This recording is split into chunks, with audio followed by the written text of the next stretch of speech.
Good morning সবাইকে আবার একটা নতুন ভিডিওর সাথে ওয়েলকাম জানিয়ে চলো আজকে ভিডিওটা শুরু করে যাক। সকালে উঠে দেখো আমি ছেলেকে অল্প পাওয়ার তেল লাগিয়ে দিতেছি, অনেক ঠান্ডা লেগেছে তার জন্য তেলটা লাগিয়ে দিলাম। আর আজকে অনেক কাজ আছে, সবগুলো ধোয়াধুয়ি করে রান্না করবো। তো ছেলেকে আমি ফ্রেশ করিয়ে দিলাম, ওর কিছু একটা খেয়ে ওকে খেলতে দিয়ে দেবো, তারপর বই পড়তে দিয়ে দেবো, কোনটা করে করবো আরও। তারপরে আমি পাকঘরে চলে গেলাম ওগুলো কাজ করার জন্য। তো আজকে তাড়াতাড়ি কাজগুলো করতে হবে, আজকে হচ্ছে শনিবার, তো আমরা শনি পূজা দিব ভাবছিলাম অল্প, তার জন্য বাড়ি কি নিরামিষ খাবো। তো ঘরের সবগুলা কাজ করে এগিয়ে গ্যাসটা বুঝলাম, বুঝছে ঘরটা বুঝছে, তারপর টেবিল টেবিল সব বুঝে আমি ওখানে স্নানটা করে আসবো। সব কাজ শেষ হয়ে গেছে, এখন স্নানটা করে এসে পূজা দিয়ে পরে রান্না করব।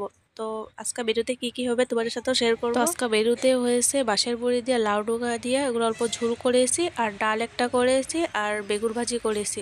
এটাই করেছি জলদি জলদি, অনেক দেরি হয়ে গেছে তার জন্য। তারপরে সবাই মিলে আমরা ভাতটা খেয়ে নিলাম, সবার ভাত বেরিয়েছি, আবার বাবার মার সবার ভাতটা বেরিয়ে আমরা সবাই ভাতটা খেয়ে নিলাম। ভাতটা খেয়ে তারপরে আমি অল্প শনি মন্দিরে যাবো বলেছিলাম না, তো শনি মন্দিরে যাব আর ঘরেও শনি পূজা করব। প্রথমে আমি মন্দির থেকে আসলাম শনি পুজোর থেকে, তো শনি মন্দিরে যাচ্ছি। আমার ছেলেকে, এটা ভাইগনা, আর ঘরের সামনে একজন ভাই হইতে হয়। তো শনি মন্দিরে গিয়ে আমি শনি পূজাটা দিয়ে আসলাম।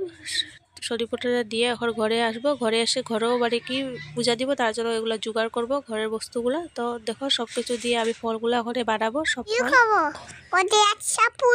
তো আমি সবগুলা ফল কেটে রেডি করে নিয়েছি। তো থালার মধ্যে সবগুলো ফল একটা একটা করে দিয়ে এক পথে দিয়ে মানে রেডি করেছি, আরো অনেক আছে, তো লাগলে নিয়ে যাবো ঘর থেকে। তো আজকে আমি আমার ছোট্ট মিনি ব্লগটা তোমাদের কেমন লাগছে, আশা করছি ভালো লাগছে। আবার একটা নতুন ভিডিওর সাথে তোমাদের সাথে দেখা হবে।